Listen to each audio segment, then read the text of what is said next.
There we go. We are live. I don't know, maybe the last 20 minutes were broadcast on YouTube as well. I'm not sure. We should be broadcasting at 1 o'clock live. It's all scheduled. So fingers crossed. It's Okay, my first time, okay. everyone. Well, if they got the backstage discussions, then at least we didn't go off piste. So, Sue, I don't know whether you've met Vincent. I mean, he's here for me, or Tania, she's over there for me. And John, you know quite well, I'm sure. But by way of introduction to everybody, this is very much an international team now. And with practitioners using our equipment for actually some of them for many years all over the world.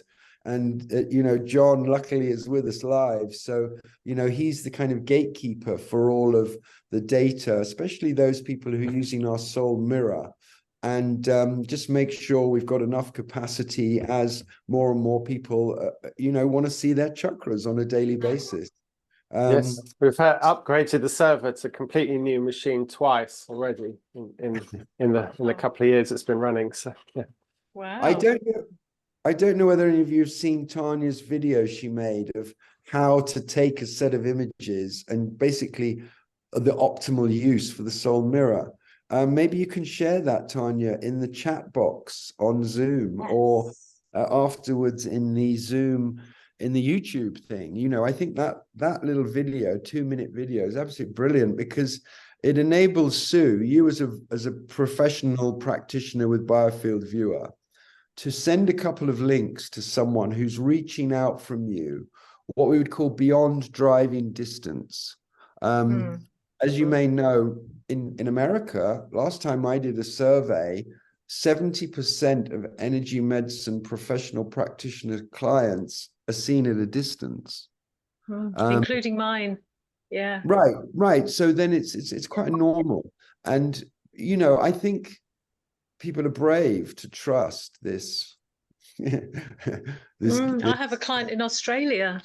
Right. But then if they have a little app on their phone or on their computer, which you're giving them access to free, or they may want the monthly thing they can do anytime themselves, they can monitor each session. They can take a picture at the beginning of the session, can take a picture at the end. They can even run it through Image J and get a percentage, a statistical improvement.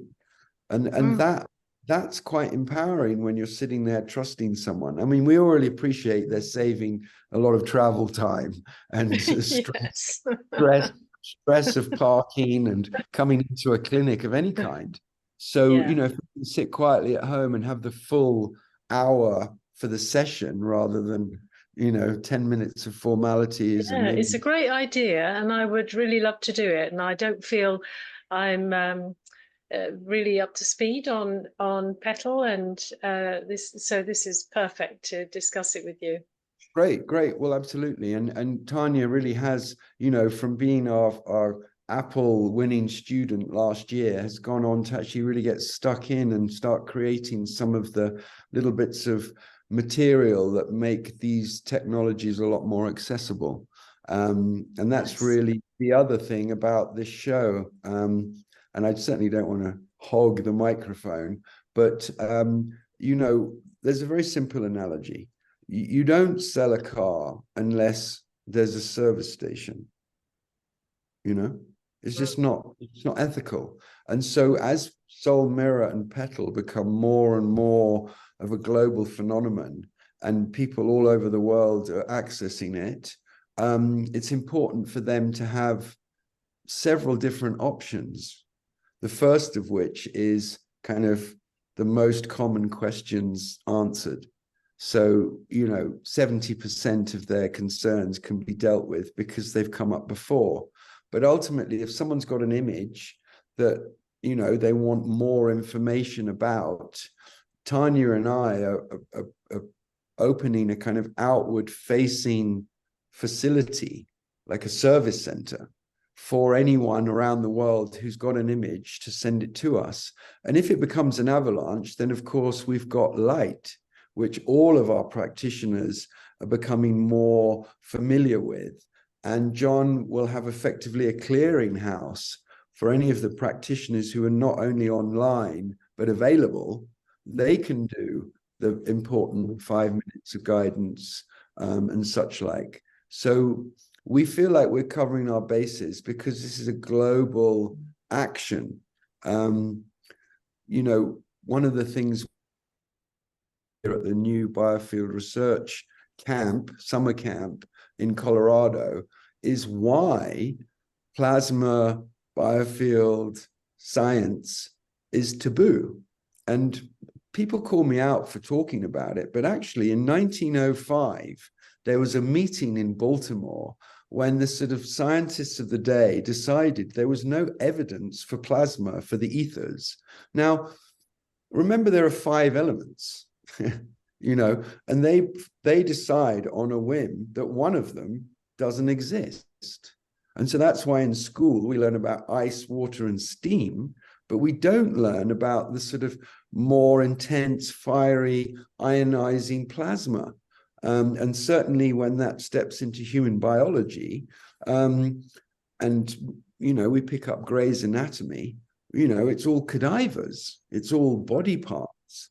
And doctors, because of the hundreds of thousands of debt that they're, you know, encumbered with to become doctors, by the time they realize they intended to train to be healers, they ended up only learning about half the body, and so are sort of ill-equipped. And when they want to reach out and perhaps to functional medicine or integrative medicine, they get berated for it.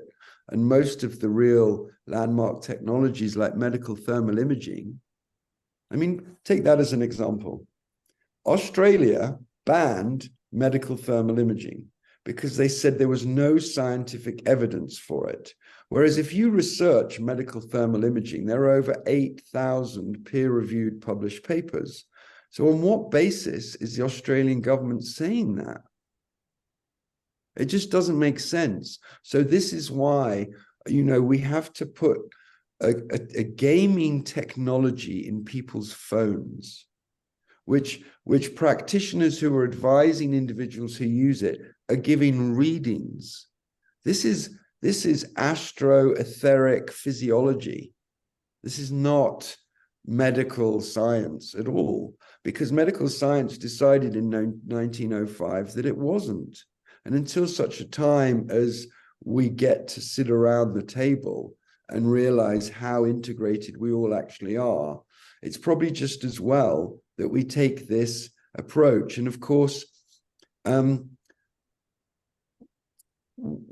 biofield imaging can be used with a video camera, so that if we chose to, each one of us could activate our systems and peer here live in real time in Biofield or in chakra viewer mode. That is something that we can do. And so if someone is hosting a Zoom with 10,000 people all over the world who are experiencing stress and anxiety, they can all self-observe, and the whole group can murmur together into this, you know, higher state of optimization. So, you know, it doesn't matter where what medical science is in relation to biofield science. What matters is that the human beings anywhere in the world have health choice. And because biofield science speaks to what we call, you know, preponing the diagnostic opportunity.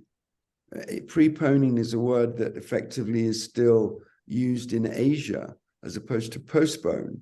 And preponing means that I go to the doctor now when I have a pain, or I start seeing blood somewhere, or something really hurts. But in fact, we really want to know about those issues long before. And I mentioned medical thermal imaging. That's a very good example. If mammogram can identify breast cancer when it's big enough for the mammogram to see it, then the medical thermal imaging can see the same tumor 6 years before. 6 years before.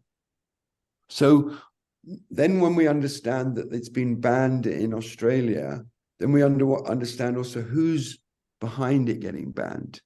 You know, if the radiologists have got this stranglehold on diagnostics and everyone in the world thinks it's all right to radiate people, I will remind you such wonderful stories. There was a truck driver who collected his wife from hospital after a CAT scan.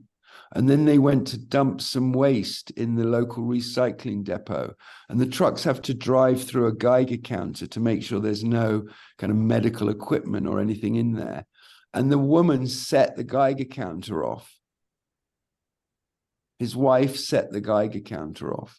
She had to get out of the truck before they let it in. So, you know, you know, modern medicine is sadly in a dark age, and there are so many, you know, examples of it.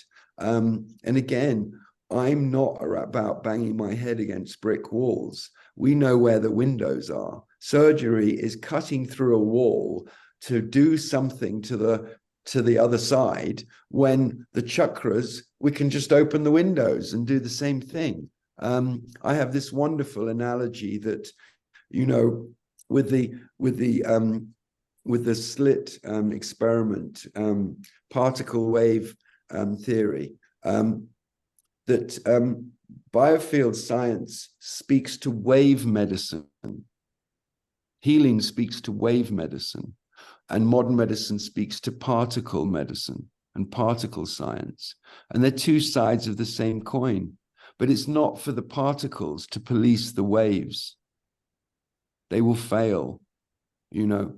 It's for the sports umpire, you know, the enlightened health ministers to understand. And to be honest, I think that's why we're all funded through the United Nations ultimately, because statistically, so many of the world's population only have access to traditional medicine. They really do. And so, and that's got a lot to do with the fact that doctors get trained. They're supposed to give back to their society and work for a year or two in the rural areas to fill in some of these blanks. And they all clear off to New York to work in the hospitals there, or London, or in Manchester, or wherever it is. So in a way, that's a bit of a blessing for those locals who are left without, you know, this particular perspective, because, you know, I quite happily publicly charge that modern medicine is in a dark age, and we're just as well to integrate with the people who are experiencing it. I've not met enough medical doctors who are prepared to jump over. I'm happy to say that there are lots of integrative doctors who've done training in both fields, who use our equipment all over the world. And that's where I'm happy to meet them on the bridge. But we can't waste any more energy shouting across the great divide and getting called quacks. Yes, Vincent, please, you seem to want to say something. Yes, about what you are saying, I might have an interesting presentation, short one, to do later on after Tania. Yeah, well, definitely. I certainly feel like I've said a lot. And so one of the things that I wanted to do was to introduce my co-host, Tania, but also just really put her on the spot by asking her a kind of full-on question, like, you know, why on earth are you doing this? I mean, you know, what is it about the biofield technology and your journey as a healer that has got us to this moment where you and I co-hosting this experience? Hi, Mark. Hi, everybody. Yes, hello to everyone that's just joined. No pressure here. So why am I doing this? Well, you know what? For me, I come from a very different background. I've spent the last 25 years of my life in the construction industry, and I've hobbied in energy medicine and energy healing for the last 10 years. And I too am at a point where I've recognized that the world's changed, everything's changed, and I have abilities that I would like to share with this world and bring this and deliver this energy, because I see energy differently than a lot of people. And it's time for me to, you know, sort of take a passive role in the construction world and come over to this exciting world and hopefully bring some fresh energy. So I'm really excited to be here, and I love you know, I don't know if being a creative allows my third eye to have been strengthened over the years, but I see energy differently than most people, and I'm able to go in and manipulate and move it. So what I love about the Biofield Viewer and Soul Mirror and Petal is that it's a tangible asset for me to be able to substantiate the findings that I find through my intuition and my third eye. So it's balancing the holistic and then with the science. And you know, what a better way to deliver, you know, concrete results to someone is by being able to show them. And one of my things that I like to do is the before and after imaging. And I find that that really allows our clients and those who may be skeptic towards biofield therapies or energy medicine to actually see a tangible result in front of them, not only, you know, for them to sort of assess their own physical well-being in their mind, but now they have something that they can actually tangibly look at. So I think it's a really exciting time. And I know last year I discovered Dr. Streeter's technology at the Energy Healing Conference in Utah. And I'm a hard sell generally when it comes to buying things. But when I saw this, literally my soul lit up, and I was like, oh, how do I get my hands on this? How do I bring this to Canada? And I mean, essentially it's been a year now, and Dr. Streeter has been training me, and I've been, you know, introducing the Biofield Viewer to Canadians and starting my journey there. So I'm really excited and grateful to take part in this and to be able to help deliver, and really to help Dr. Streeter be able to create that foundation for Soul Mirror, which is ultimately safe self-scanning. And I'm excited to be able to bring some products and these conversations and help with interpretations to really educate everyone. Because I think we're in unique times in today's world. You know, the world. It's funny. Sorry, I don't mean to interrupt, and you're in mid-flow. But I mean, perhaps you could talk about the training a little bit from your side. I mean, I'm obviously on my side, but can you tell us a little bit about it from your side? Because some of, like, Sue and I mean, some of my colleagues here trained many years ago in person, and now everything's changed. So can you talk about it? Absolutely. Thank you. So training is all online.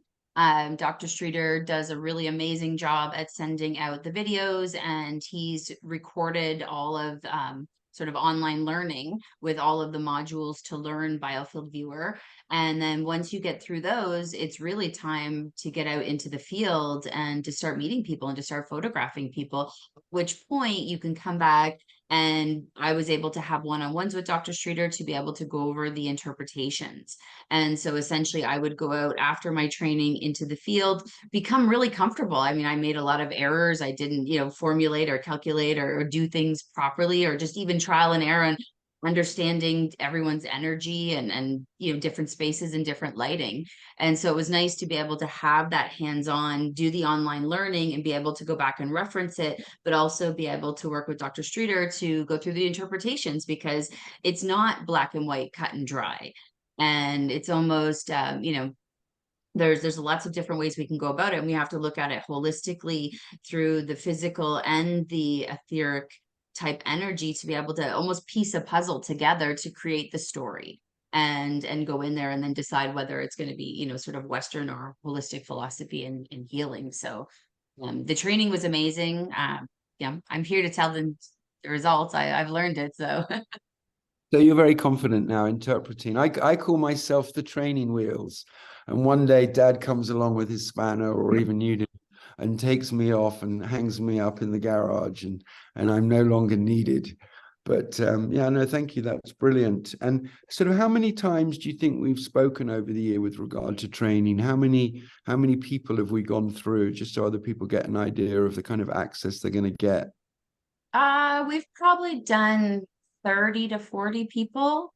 And I'd say we would talk about once a month via Zoom, probably. That would give me enough time to get enough people scanned, and then we would meet. So probably, yeah, about 30, 40 people once a month, Great. maybe. And was that enough for you to get it? No, it wasn't until I did a trade show and I did 77 people in 7 hours. That was the big one. Now I get it. So having Right. that high volume that day, that was the day that really started to connect the dots. That was amazing. It's funny you say that, because I'm sure I'm on record saying that people get Biofield Viewer when they've scanned 100 people or more, because there's so much feedback. They're saying, "Oh, I've got a bad knee," and you're going, "Shush, shush, don't tell me anything." And then the sort of knee, so they get the spatial awareness about the kind of changes we're seeing in symmetry and amplitude, and I love that Buckminster Fuller word, tensegrity. It implies a sort of tension of everything.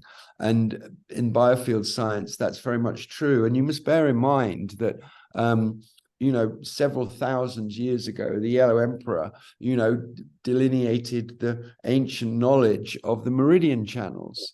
And that was because there were many clairvoyant people in those days. They weren't buzzed by phones and satellites and nuclear radiation, so we're a bit more aware. And so when we jump forward now to say 20 years ago, and you go to the British government health committee analyzing all the different modalities and declaring that Ayurvedic medicine and traditional Chinese medicine should be downgraded because they didn't have any scientific evidence, that old chestnut.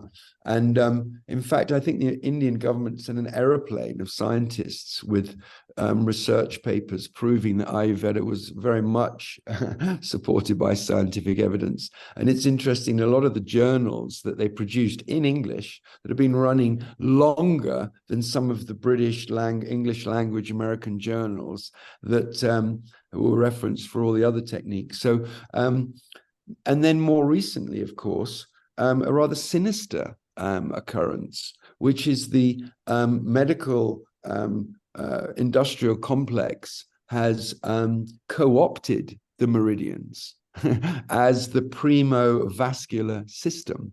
And I'm sure now there'll be delivery mechanisms for powerful drugs. But the reality is that we have finally made the meridians visible, and they're seen as fiber optic type strands in an electron microscope. And if you inject certain dye into an acupuncture point, you can actually see it travel down through the channel. And what's interesting about the primo-vascular system, naming suggests that it actually develops first in the womb, and therefore is interesting kind of tension strands for the rest of the system to exist upon. And to the extent that if you examine any organ, these strands are effectively rather like kerplunk sticks or toothpicks through a cherry on a cocktail, and they're very much held in place by this tensegrity. And we've done a lot of work with the teeth, partly because I have so few of them. And the teeth, of course, are these kind of like in a piano, the keys on a fabulous instrument. And when we eat or talk or pray or do anything sensible, they clang together, and we send fabulous sort of backflushing signals of love and light down into the dark recesses of our bodies where our kidneys exist. And in the same way, I was in, crikey, I'll forget her name. Lena, the lady who sang 99 Red Balloons, German pop singer's house, not too long ago. And I went upstairs where her son and daughter-in-law, or daughter and son-in-law, I can't remember, sorry, were sitting in a dark room with this machine.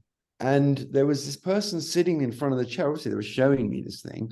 And you could see all of the acupuncture points shining, the light shining out of them and, you know, looked like the Milky Way pretty much. I mean, it was that kind of thing, but they were very much like torchlights. You could see beams shining out of each of these points. And of course, this was a fabulous, young, healthy, meditating, and, you know, crystal person or whatever they're called. And so, you know, there wasn't any congestion or blocked points. It was really a fabulous thing. And that machine's available. Obviously, in our institute, we're doing full body screening with potentially more advanced technology. So I definitely like to collaborate with those guys, but it is still a fabulous educational tool. So here we are. We've got science. I mean, by all means, go to slideshare.net, I think it is. And if you search me, Dr. Thornton Streeter, and then the Premovascular System, there's actually a pretty decent slideshow there with all of the images that various colleagues around the world have taken at experimental stages. So it's quite a body of evidence, actually. And that's just obviously one part of our fabulous arena. I mean, John, you know, I don't know when it was like 2 years ago, we decided to start beta testing Soul Mirror. Yes, it was the very first, it started in 2020, which is almost 4 years ago, 3.5 years ago. Okay. And 2021 was the main Right. release. Yeah. I remember kind of doing a launch at an animal healing conference Yes. with Petal. But the thing is that these are very soft launches. Most technology companies, software companies would have a beta period of several weeks. And they would expect everything to be sorted out and fed back by then. But we're really a shallow ramp because we consider our work sacred. There's no other way to describe it. We are holding space for that interface of the part of us that is sacred and the part of us that is a human being and a body. And we don't have any qualms about declaring that. And we're obliged to declare that because the Biofield viewer is showing us these fabulous etheric anatomical features and their physiology. And as many of you here already know, the chakras are the body's system of homeostasis. In the same way a bush opens a flower when it needs something, so too does the biofield open up a chakra when it needs a harmonizing frequency or a hummingbird of sound or whatever it is to trigger that return to balance. And in my experience, having spent 30 years on the rock face, I speak with a great deal of confidence about the functionality of the biofield and the actual processes that are occurring as someone heads towards disease. And we have so many examples of this. I thought it would be sensible to show a couple of images, Tania. Am I allowed to share my screen? I give you permission. There you go. Cheers. I think I'm just going to dive into slide 2 because I've been really excited to call the biofield the Technicolor Dreamcoat. I think many of us are familiar with Joseph and the onstage phantasm.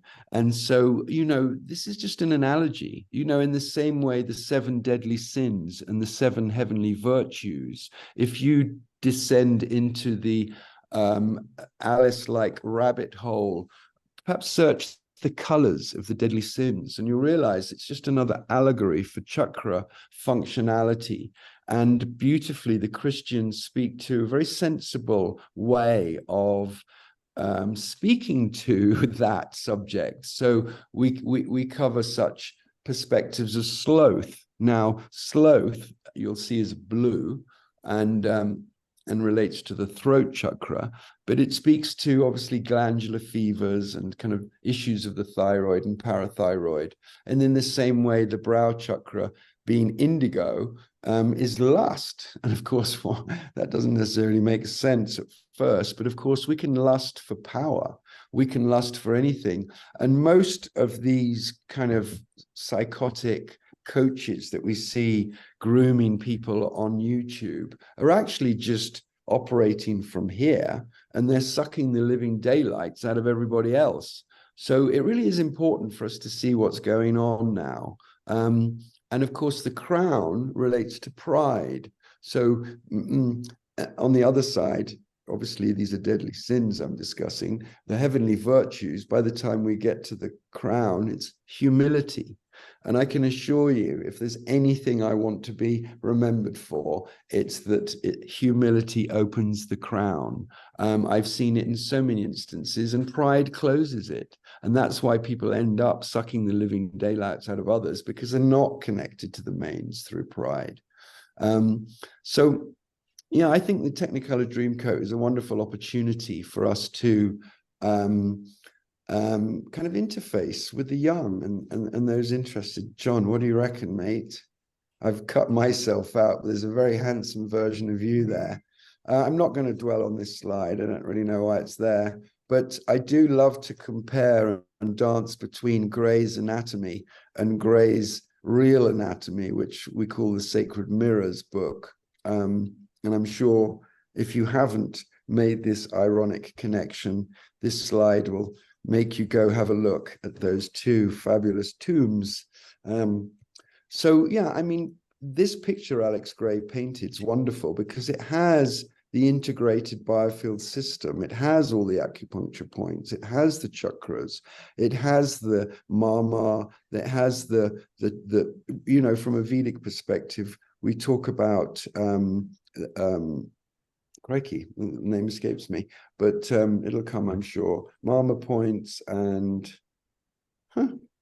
anyway, the channels and the notice. Pardon? The notice. Nadis, yeah, God, well done. Thanks, sister. Thanks, Sabrina. Yeah, the nadis, exactly. So I think what happened, you know, around 1905, this whole thing was sent to the pigeons, and any scientist who's done any work in this field has been working in a silo for self-protection. I mean, we're called quacks, you know, we don't want to literally line up the ducks, but it's more important than that. And people are shifting, and there's a great awakening going on, and that's what we're speaking to. We don't give a monkey's about the mess that medical science has got themselves into over this COVID disaster. Nothing to do with us. We serve the walking wounded who are experiencing changes in their being, which can be optimized long before they need to trouble the overburdened medical system with their concerns. Why wait? Why not deal with it now? And I think people are ready for this. And the reason why I asked John about how long ago did we actually first launch Soul Mirror is because I want people to know we're really serious about doing it right and supporting people right. It's got nothing to do with having our accounts from 2021 look more flush. We can assure you, this is about, you know, really making something available to people who are ready for it, and having a safety net and a service center for those that need a personal touch once they've experienced it. I'm expecting 99% of people to take their own selfie, well lit, as guided by Tania's video, and then go on a journey into face reading and see, yeah, my kidneys are a bit congested, and start drinking charged water for the next 6 weeks and see the difference. And then they'll get that they're totally in control of everything. Now, obviously, people have acute illnesses, and geriatrics and pediatrics will also always need medical care, especially that sterility that is offered in a clinical environment. But if we can, as I understand in Britain, there's a waiting list of 2 million people, you know, let's work on the queue. So, yeah, this slide is really important because take a screenshot. Zoom in, make it your screensaver. This is the light that shines out of us. And the reason why this part of it is visible, because there's a charged plate there. And so the charge is affecting that part of the fingertip to effectively illuminate, like in the same way electricity illuminates one of those long neon bulbs. So does this little electric charge illuminate these pathways of biophotonic activity. And I don't care in terms of Kirlian photography is showing, you know, it's a fake because it's showing just the charge from the machine, but that's missing a huge point, which is revealing the pathways. It's not just charging out. There's very specific fronds of light emanating from the grooves of the fingertip here. And they're also blanks. I mean, this looks like a musical score, but it also looks like a sort of biophotonic gene code. But it also reveals blockages effectively or shielding in certain areas, which when we understand the map of the hands, excuse my filthy hands,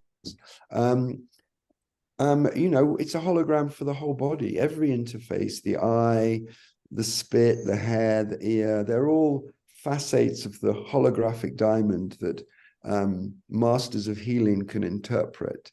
And Biofield Viewer now allows them to witness, calibrate, and monitor. So to be honest, I'm just not prepared to wait any longer for people to have access to our tool. Certainly everybody here, if they don't already have free access, I'll make sure you do. So write to me. And when I say free access, I'm just talking about Soul Mirror. Professional practitioners use Biofield Viewer because it allows them to do a lot of different things, including all of our 3D stuff.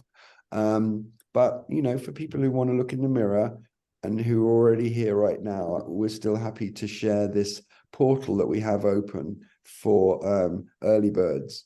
And you're definitely one of them. So, yeah, if you could kindly send me a message or Tania a message, we'll make sure you get the password for that because, you know, we want you to use it. Simple as that. And it's very inexpensive if you want to buy it and support our work as well. So you can do that. And people can get access to this technology, well, the Soul Mirror, through Patreon, which is www.patreon.com and then / leaning towards that way, Soul Mirror. Okay, so I do want to get through my slides, and this is what they're going to be able to do effectively, is take an image of themselves, potentially with a healer working, but I always recommend in the first inset, people to get familiar with just themselves. And you can see that this lady's taking up about 1/3 of the image, so we can really see what's going on her forehead and at her throat and at her belly and the different contrasts between the two shoulders. And it's not kind of way small that we need to zoom in. I mentioned the 3D. This is the first picture I think we ever took of it, John. Isn't that your hand? Yes, yes, it is. Yes, it is the first picture. Yeah, that's right.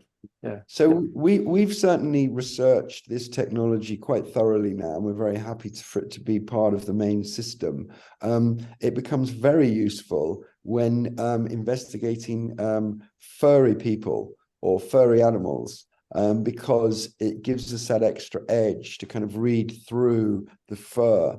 And as Petal develops, it'll certainly have these improved techniques so that all animals can be honored in the same way, whether they're bald like us or hairy from head to foot like a caveman. The 3D image being in the Pro system is really of great benefit because, see, for example, this lady comes in and says, I've got pain in my knees. I've been to see 20 doctors. No one can find anything. And we go, well, we can see your pain. Is that exactly where it is? And she goes, yeah, it's more on the inside of the right knee and on both sides of the left. So we're already on the same page here. We can actually visualize her pain. And therefore, when those pink mountains leave the plateau, we've achieved our goal. Now, we're a research team supporting a technology company. So we don't recommend treatment. We supply technology to healers. We trust healers. We've spent 35 years working with healers. We don't even necessarily trust machines to do healing. Certainly not these little widget boxes that are sold multi-level marketing. You know, healers do things not necessarily with such dirty hands, but with their hands and with their being, which just, you know, it's just, you know, a little bit of knowledge is a dangerous thing, unfortunately. And that's why it's so important. Here we go, Tania, to turn the lights on in the healer's theatre so they can see what's happening. And I have to say, Vincent, your demo with the camera on your forehead, so your client who's lying blissfully on this table can see what you're doing on the screen above them, was a great insight. Of course, we do it the other way normally. We mount the camera and the projector on the ceiling so that the clinicians or the therapists, healers, can see the biofield directly on their bodies. And that is a very, very, very strange phenomenon, because then you must ask the question, does the camera still see the initial person lying there once it starts projecting its results? Because what's weirdly happening is we're ending up with these sort of biofeedback loops, which we've noticed seem to have about 11 layers, and they inform the image more and more. So issues, a bit like on a fractal, that are insignificant disappear off to insignificance, and issues that really are significant, like a digestive problem, show up not just as a two-dimensional splodge on a gingerbread man, but more like the fire of a three-dimensional experience. And so, yeah, I do encourage people, especially when they're training, like if a healer is doing a training course, to set this up so that everybody can see what is actually happening and what they need to do for it to happen. And then to a certain extent, the trainers can see whether their clients are ready to get their certificates or not, because we don't want to unleash underqualified people on an unsuspecting public generally. So this kind of serves both worlds. I'm not going to go on about the 7 dimensions of wellness today, but I very much look forward to perhaps in our next show, Tania. Well, my crew aren't here yet, so I can't introduce them. You guys are all my crew too, but we have been recruiting a team to enjoy a biofield research summer camp up here at our place in Colorado. And we've got 2 colleagues coming from Portugal, and I think there'll be about 8 of us here in all. And we've setting ourselves a task, well, 2 tasks at the moment. One is to recreate Valerie Hunt's Aura camera,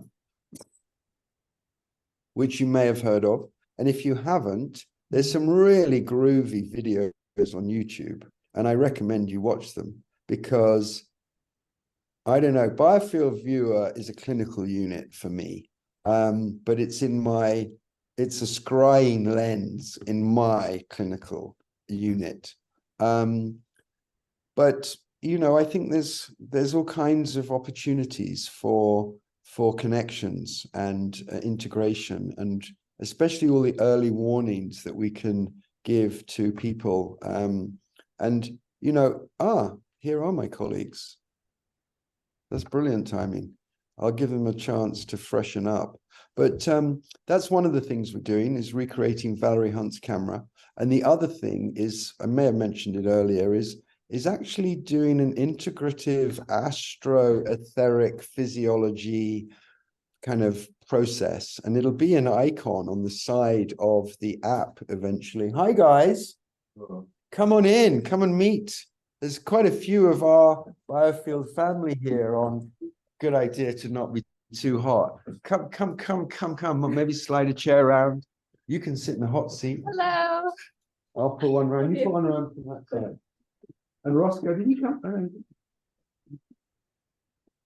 Yeah, I think it's very important that, you know, us fogies get busy with informing the next generations. And the embodiment of that at the moment is our colleague Isabel here, and Alex, who has been a battle-hardy hero in the last couple of hours.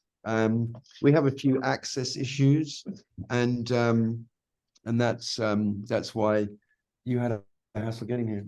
Yes, but we made it. You made it. We're going to spend a day together, all of us, doing research. So if there's any fun bits, I'll ask Alex to record them so that when we guys all reconvene in a month or so, we'll do a bit of a show and tell. But Alex, I mentioned just now that we've got really two projects. One is recreating Valerie Hunt's camera, and the other is a kind of Biofield intertemplate. Right.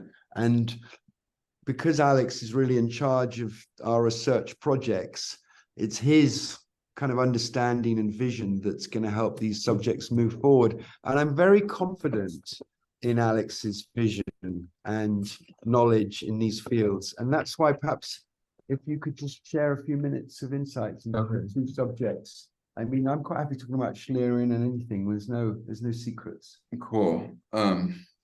Yeah. Hi, everyone. I see John there. Okay, cool.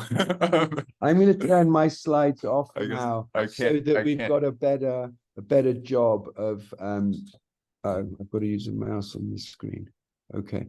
So I think that might be easier for you. Cool. See you all. Yeah, so I mean, I guess what to say, I mean, about those two projects. I mean, I think there's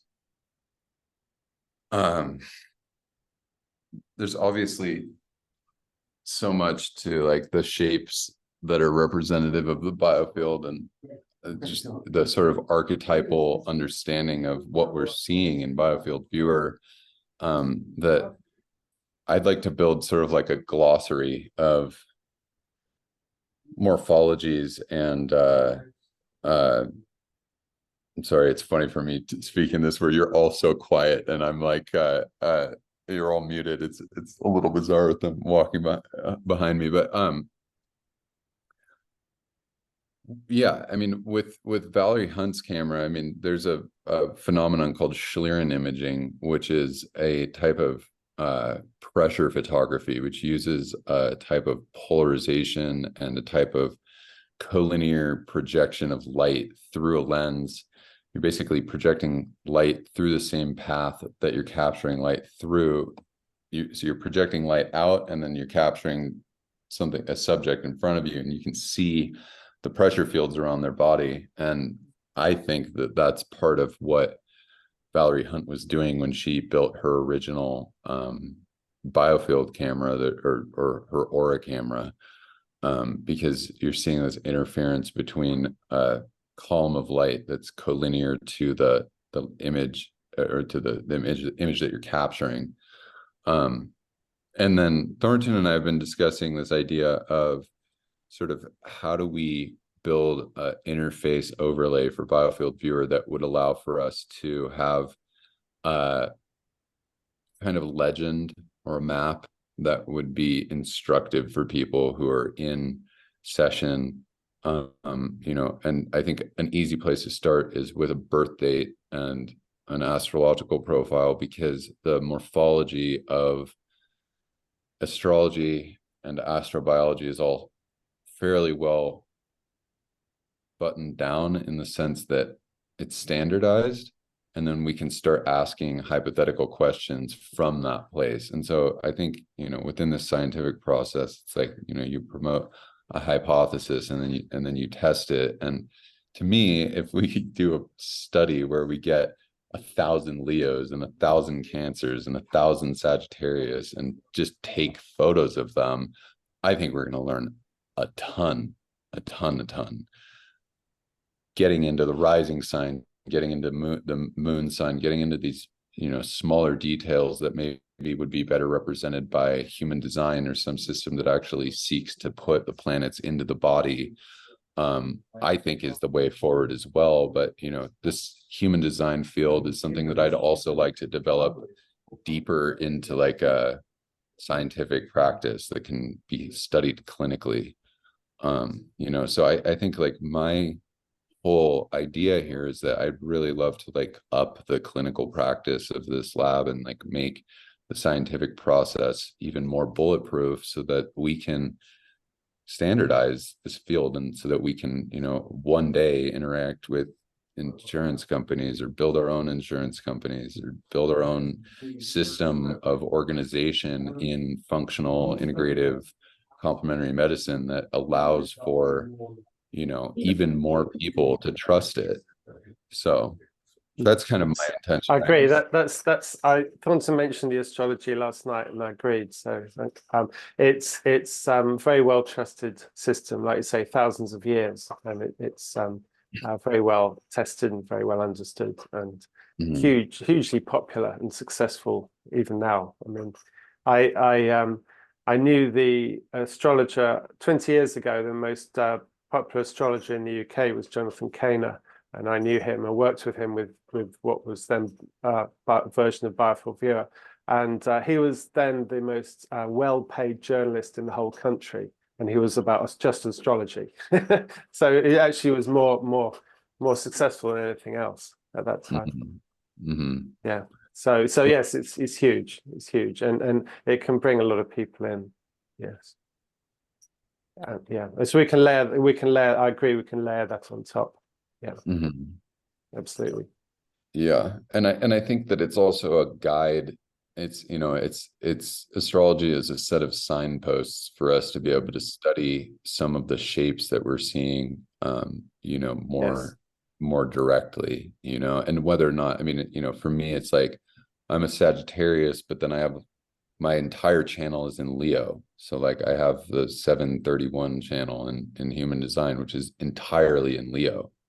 So maybe to a lot, you know, I have my moon in Leo, I have Jupiter in Leo. It's, you know, so I put off this Leoian kind of energy, except I'm a Sagittarius, you know, so there's this aspect of like, how granular can we get it, you know? And I think that obviously like a Biofield Viewer can be used by any healer, really. Like it can be used in any modality. That's right. We work with acupuncturists and dozens, no idea how many different practices. Yeah. Different kinds of practices. Yeah. You know, I mean, for me, like I have a huge interest in acupuncture, but I've never trained to be an acupuncturist. So it's like, you know, exactly. I can't do a session. I'm not going to advertise and say, pay me to do a session where I do a flexology. So they bring their own skills. I mean, I once showed it to a friend who was an acupuncturist, and he said, don't show me anything, don't use it, let me use it myself, so that I wasn't sort of going to be manipulating anything. And so he used it himself, and he brought up all of his health conditions, about 5 different health conditions himself, with no training and no input from me, and it was just there on the image. And he said, right, yeah, well, sell me one now, please. Can I have one now? And so he bought it right there. So yeah, it works naturally from so many different directions. Yeah. I mean, I think one of the biggest things that Biofield Viewer does as a trust building thing is it gives this sort of lens, like, or I see this with when I do human design readings for people. I could just meet someone and just start telling them about themselves based on just looking at them and meeting them. But human design gives me a way of scapegoating myself out of it so that I don't have to, it's not me saying it, it's the thing saying it, you know, and there's this, and it makes it, there's also the, you know, as a projector in human design, it's really important for me to wait for invitations. And once I've been invited, then I can peer into someone. But before that, it's a violating experience, right? And so when you get someone in front of a Biofield Viewer, I think the abstraction that happens with the colors actually shifts you into this realm of like, okay, I'm looking at my spirit. I'm not looking at just myself. And you know, and I mean, I think that one of the coolest things that we could start doing is taking really standardized, really high resolution photographs of people when we're using Biofield Viewer as well. Because I mean, my whole thing is like, I think we can see a lot more than we have been conditioned to think that people are putting through massive images through the Soul Mirror portal. You know, like tens of megapixels per image. And that's why I've upgraded the server, because speed that up a bit, so it still happens in a few seconds. I mean, that's awesome. And you know, I mean, Thornton was even talking about, you know, how people have used Biofield Viewer and kind of, you know, photographed really specific areas of the body, you know. You know, my goal eventually, I have this vision of creating like a volumetric Biofield Viewer that would have a camera array that could actually sense volumetric data. And that's where I think we could go from starting with this sort of Valerie Hunt camera prototype. And, you know, John, there's a lot of research that I want to share with you. That's we have a chat sometime. You know, and there's, and it's interesting because even, you know, since we met 5 years ago or whatever, however long it's been now, Cambridge, I think, or something. That was Cambridge in 2018, so it's 6 years. It's pretty wild, but there's a lot of things that have happened in tech development that we were just waiting for. That's right. Yes. I mean, there are things that were really expensive that are now cheap. There are things that are, you know, there's whole cameras that were in prototype stages that the entire company came and went, and now I have their SDK and their old camera, and the company doesn't even exist anymore, and we can hack into it and experiment with the latest in volumetric planoptic cameras that are, you know, this big but have 16 lenses in them. I mean, we've got some things to dig into as far as like where the tech is, what the tech is capable of doing, and then bringing this holistic intention and you know, bringing the biofield onto those platforms, you know. But I think like one of the things that we discussed when we met in Cambridge about astrology is that like it's really important that this is a self-sustaining project, and that this business is self-sustaining, and that it actually is able to be used by people in an intuitive way, and in that way it's not too complex, and they're not getting lost in the weeds with the complexity or the expense. And astrology is like just a bit more coding and some spreadsheets. It's not really like this huge technical jump to like, you know, saying, okay, well now we need 9 cameras or something like that, you know. But I think that we'll get there too, you know, because I really believe that this is it's a movement that we've all been, you know, working towards, and you know, the next generation is here to support you, and you know, we're going to raise the generation after us, and it's, you know, so yes, yeah, that's right. Yes, it's a long trajectory. And you know, we're sitting on the top of a very long trajectory, like of thousands of years of research and work. So we're just, you know, we're building on what already is known and already works. Yeah. And you know, and there's so much. I mean, you know, when I was in college, I built a Michelson-Morley interferometer for the reason of measuring gravity acceleration, but that device was built to disprove the existence of the luminous ether in 1905. And it was just like this funny pet project of this professor that he was like, it would be funny if somebody built a Michelson interferometer. And like, none of us knew what this thing was, or like, you know, we were using the device for a completely different purpose than it was originally used for. But it was like this seed in my head. And then, you know, as I've gone back and looked at other people's testimony of that research, and Michelson and Morley's own testimony, they never stopped believing that the ether existed. And it was just this, you know, academic American Medical Association captured community that said, okay, we're going to write this data off. And they never even ran all the data. They never even ran all 3 days of the experimental data. And one of the reasons is because it was 1905. They didn't have computers, right? So, you know, and similarly with astrology, like, you know, how many hours did it take Nostradamus to write someone's chart? It would have taken days, and an astrolabe, and a, you know, this measurement, and these tomes written by this scholar, and like all this stuff in order to even somewhat position yourself. Now we click one button and the entire ephemeris is boom there with every single planet and star position. And how long has that existed? 20 years. You know, I mean, it's just the internet. And that's the reason that there's this huge influx of that's not on. Oh, it is. Sorry. I'm I've just hiked I've just hiked 4 miles, so I'm a little bit all like, right, nice. Uphill as well, presumably, yeah. well, it's really bright this way. It's really bright this way, and he's got the stove on, and like I'm used to seeing a blue flame, but it's invisible right now, and I'm like, okay. Anyway, this is the other thing, you know, is we're doing this off grid, and it's kind of my dream of being able to do this in this hybrid format where the architecture of what we're doing is like 100% under our own control. Yes, that's right.